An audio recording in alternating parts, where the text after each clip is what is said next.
Lagos is a city of two worlds. On one side, there is glittering wealth mansions in Lekki, cars gliding through Victoria Island, lights reflecting on the waters of Ikoyi. On the other side, there is endless struggle, children hawking in traffic, mothers frying bean cakes by the roadside, and young men hanging from buses just to survive one more day. This is where Daniel's story begins. A boy born in poverty, who dared to dream of riches, and who, in desperation, made a deal with the devil. Daniel grew up in Mushin, in a crowded compound where 10 families shared one bathroom. The zinc roof above his room leaked whenever the rains came, soaking the thin mattress he shared with his mother. His father had died in a tragic accident at a construction site when Daniel was only 8 years old. From that day, survival became a daily battle. His mother, worn and weary, woke up at dawn each morning to fry bean cakes by the roadside. The oil burned her hands, smoke stung her eyes, but she smiled through the pain for her children. Daniel was the youngest of 5. His siblings had dropped out of school one after another, forced into menial jobs. But Daniel was different. He loved books. He dreamed of becoming somebody. "I will be rich one day," he would whisper to himself, staring at the mansions he could glimpse across the water whenever he passed the Third Mainland Bridge. But dreams do not pay school fees. By the time he reached senior secondary school too, his mother could no longer afford to keep him in school. And so Daniel's education ended. To help his mother, Daniel became a bus conductor. Each morning, he clung to the side of yellow buses, shouting destinations until his voice grew hoarse. The work was cruel. Passengers insulted him. Senior touts beat him whenever he failed to deliver enough money to them.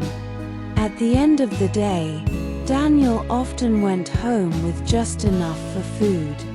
At night, after the noise of the city had quieted, he would sit by the lagoon and watch the glittering lights of Ikoyi. His heart ached. Why should some be born into everything, and others into nothing, he thought. Is this all life will ever give me? One evening, after a long day of work in the rain, Daniel sheltered under the Oberland Bridge. It was there he saw the stranger. The man was old, tall, and dressed in a long black robe that swayed with the wind. His face carried deep tribal marks, and his eyes glowed faintly, like embers from a dying fire. The man called his name, Daniel. Daniel froze. He had never seen this man before. "How do you know my name?" he whispered. The stranger smiled. "I know more than your name. I know your hunger. I know your pain. You want wealth, respect, power. You want to lift your mother from poverty. I can help you." From within his robe, the man produced a small black book, marked with strange red inscriptions. "Read this book at midnight. Call my name. All you desire will be yours. But nothing comes without a price." Before Daniel could respond, the man disappeared into the night. That night, Daniel sat in the one-room apartment he shared with his mother.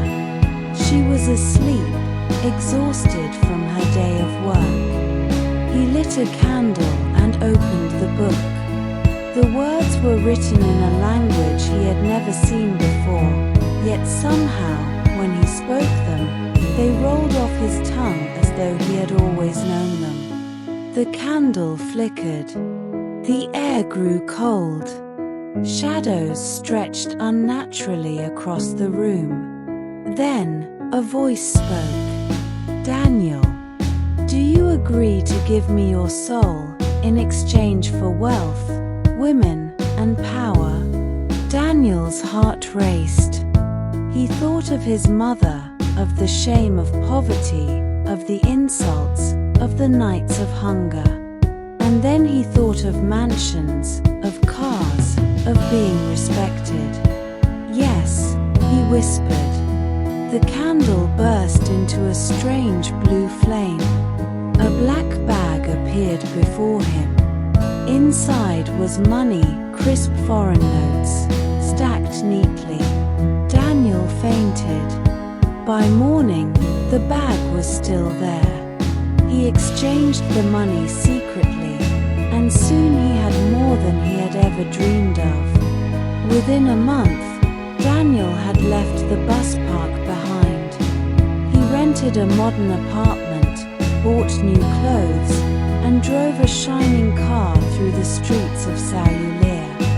Those who once mocked him now bowed before him. Women flocked around him. At clubs in Victoria Island, he threw bundles of cash into the air, shouting with laughter. His mother was confused but grateful when he moved her out of their leaking room into a decent flat. "My son, how did this happen?" she asked. "God has answered our prayers," he lied. But deep inside, Daniel knew the truth. Strange things began to happen.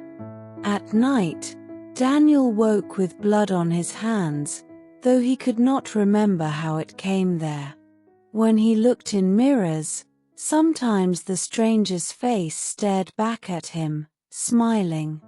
In crowded streets, voices whispered his name though no one was near. And then came the deaths. Every time Daniel spent lavishly, someone close to him fell ill or died. His childhood friend collapsed after sharing a meal with him. His older brother died suddenly in his sleep. Even his mother began to cough blood, her body growing weaker by the day. Daniel realized the truth: the money was not free. Every naira he spent demanded a sacrifice. One night, as he lay awake, the voice returned. "Daniel, wealth is never free. Your riches are paid for in blood. The more you enjoy, the more they die." Daniel wept. "No, this is not what I wanted. I only wanted my mother to live in comfort." The voice laughed, low and terrible.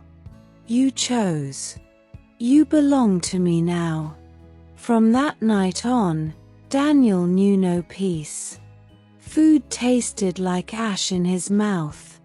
Women surrounded him, but he felt only emptiness. His mother, once his reason for fighting, could no longer look at him without fear. 2 years passed. Daniel had everything: cars, houses, women, power. But inside, he was broken. One hot afternoon, he drove across the Third Mainland Bridge.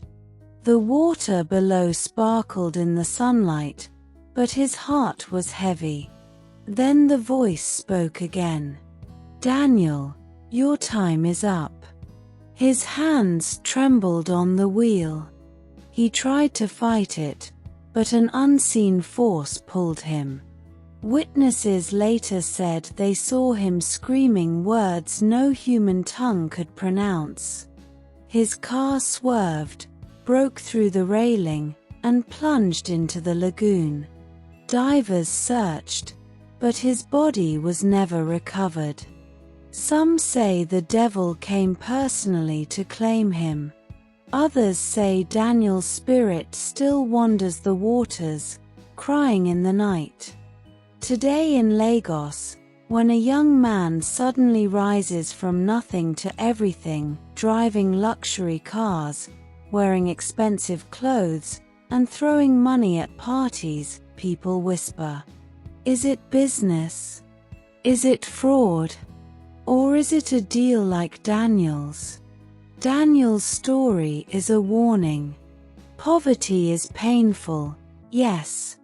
But the price of quick wealth, the price of selling your soul, is far worse.